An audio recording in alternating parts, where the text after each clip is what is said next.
Kembali di Kompas Siang, Saudara. Polisi menggerebek sebuah rumah 2 lantai yang diduga dijadikan tempat praktik aborsi ilegal di Jalan Mirah Delima, Sumur Batu, Kemayoran, Jakarta Pusat. Baru 1,5 bulan menjalankan aksinya, pelaku sudah melakukan praktik aborsi terhadap 50 perempuan dengan tarif 2,5 hingga 8 juta rupiah. Inilah detik-detik penggerbekan yang dilakukan Satuan Reserse Kriminal Polres Metro Jakarta Pusat di sebuah rumah yang dijadikan tempat praktik aborsi ilegal. Dari penggerbekan, polisi menemukan sejumlah alat yang digunakan untuk melakukan aborsi. Warga tak menyangka rumah yang baru disewa 2 bulan lalu itu dijadikan tempat praktik aborsi ilegal. Meski curiga karena rumah sering didatangi perempuan muda, warga mengira rumah itu hanya tempat penampungan TKI. Ketua RT setempat mengaku dirinya tidak pernah mendapat laporan dari penyewa rumah. Saya minta KTP, kakak nggak ngasih, sementara nggak ngasih sampai saat ini tidak pernah lapor untuk memberi identitas diri. Berarti emang belum pernah ketemu ya PRT dengan yang kontrak ini berarti belum ya? pernah ketemu. Itu hanya by telepon aja, karena saya yang telepon, saya tanyakan identitas, sampai saat ini belum pernah ngasih. Sementara itu, dari hasil olah tempat kejadian perkara, polisi menemukan 3 kamar yang digunakan untuk tindakan aborsi, tempat istirahat pasien pasca aborsi, hingga tempat pembuangan janin. Pelaku utama yang merupakan perempuan berinisial SN diketahui tidak memiliki latar belakang sebagai tenaga medis ataupun dokter. Pelaku hanya dibantu oleh seorang asisten dan sopir yang bertugas untuk mencari hingga menjemput pasien yang akan melakukan aborsi. Meski baru 1,5 bulan melancarkan aksinya, pelaku sudah melakukan praktik aborsi terhadap 50 perempuan dengan tarif 2,5 hingga 8 juta rupiah. Pelaku sendiri menerapkan tarif eksekusi itu antara 2,5 juta sampai dengan 8 juta tergantung dari usia kandungan. Dari pengakuan sementara pelaku bahwa selama kurun waktu 1 bulan sudah kurang lebih sekitar 50-an wanita yang sudah menggugurkan kandungan di sini sudah melakukan aborsi, dan semua janin-janin itu selalu dibuang ke dalam kloset. Kalau kita lihat dari latar belakang yang bersangkutan, bukan seorang petugas medis atau bukan seorang yang memiliki pengalaman medis. Kami sedikit menyimpulkan bahwa sebelumnya yang bersangkutan ini, SM ini adalah asisten. Nah, nanti akan kita kejar di asisten di mana itu akan kita buru. Polisi sudah menangkap 8 orang yang terdiri dari pelaku dan pasien aborsi ilegal. Polres Jakarta Pusat masih melakukan pengembangan terkait klinik aborsi ilegal ini dengan Bidokes Mabes Polri. Bongga Wangga, Kompas TV, Jakarta. Informasi terkini soal praktik aborsi ilegal di Kemayoran, Jakarta Pusat akan disampaikan jurnalis Kompas TV Dipo Nurbahagia. Dipo, setelah olah tempat kejadian perkara, apa langkah lanjutan dari kepolisian untuk menyelidiki kasus ini, Dipo?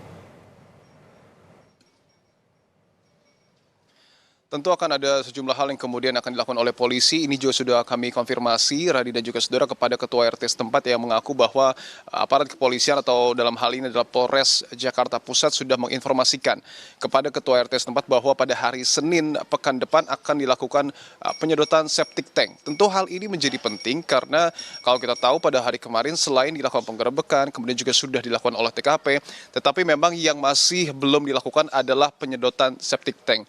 Mengapa hal ini menjadi penting? Karena kalau kita lihat modus dari pelaku melakukan praktik aborsi ilegal ini membuang janin melalui pembuangan tinja ataupun melalui toilet. Artinya jika memang hal tersebut benar, tentu 50 janin yang diduga terdapat di septic tank ini juga akan diambil begitu ya sampelnya ataupun janinnya oleh aparat kepolisian untuk kemudian diselidiki lebih lanjut. Tentu hal ini jika nantinya temuan ini betul-betul didapati oleh aparat kepolisian, ini juga menjadi temuan yang sangat penting untuk mengungkap apa yang sebenarnya terjadi dan juga apakah ada pihak-pihak lain yang kemudian terlibat terkait dengan kasus praktik aborsi ilegal di kawasan Kemayoran, Jakarta Pusat ini. Kalau dapat kami gambarkan sedikit kondisi di rumah praktik aborsi ilegal yang kurang lebih berada 50 meter di belakang saya, sudah ditutup garis polisi.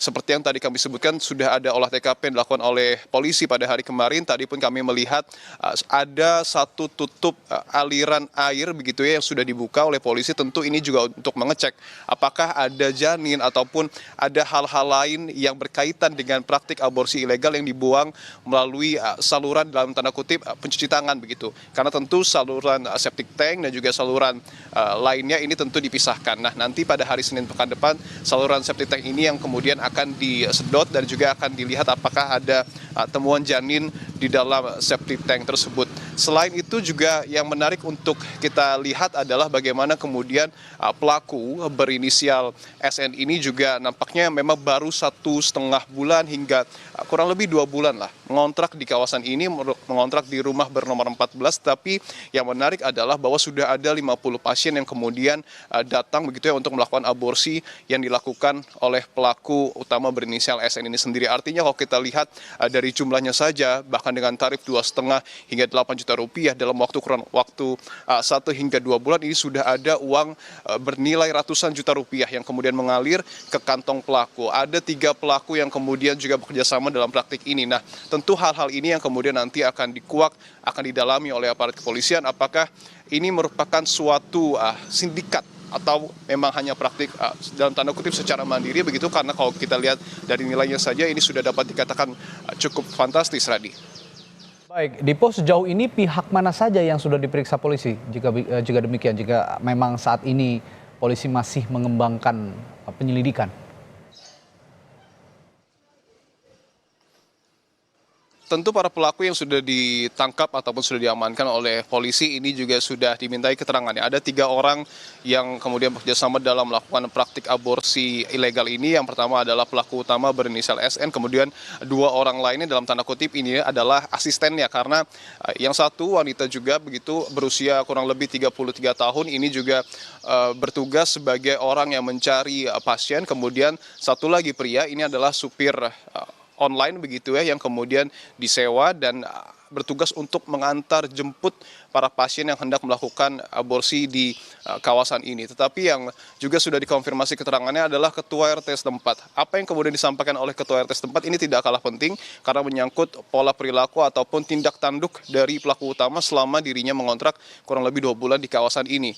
Ketua RT setempat menyebutkan bahwa tidak ada komunikasi yang dilakukan oleh pelaku utama, baik itu kepada warga ataupun tetangga di rumahnya, bahkan oleh ketua RT setempat. Tidak ada identitas yang kemudian diberikan oleh ketua RT, bahkan pelaku utama ini juga tidak memberikan identitasnya kepada pemilik rumah yang mengontrakkannya begitu ya. Artinya memang dari awal sudah ada dalam tanda kutip begitu ya hal-hal yang patut dicurigai karena pelaku sendiri terkesan menyembunyikan identitas dirinya. Nah, tadi pun kami juga mencoba mengkonfirmasi kepada ketua RT setempat apakah rumah bernomor 14 ini memang digunakan untuk tempat tinggal ataupun hanya untuk tempat praktik. Ada kemungkinan bahwa para pelaku, khususnya pelaku utama, menggunakan rumah bernomor 14 ini hanya untuk melakukan praktik. Karena biasanya pada sore atau malam hari pelaku utama ini keluar dari rumah dan nampaknya tidak kembali lagi ke rumah. Artinya hal-hal seperti ini yang kemudian juga akan terus dimintai keterangannya, apalagi kami pun tadi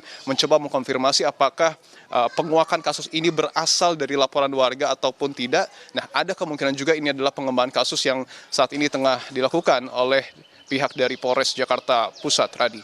Baik, kita tunggu perkembangannya nanti. Memang polisi saat ini masih melakukan pengembangan, kemungkinan ada tersangka baru atau ada jaringan lain soal aborsi ilegal ini. Baik, terima kasih Dipo Nurbahagia melaporkan langsung. Saudara.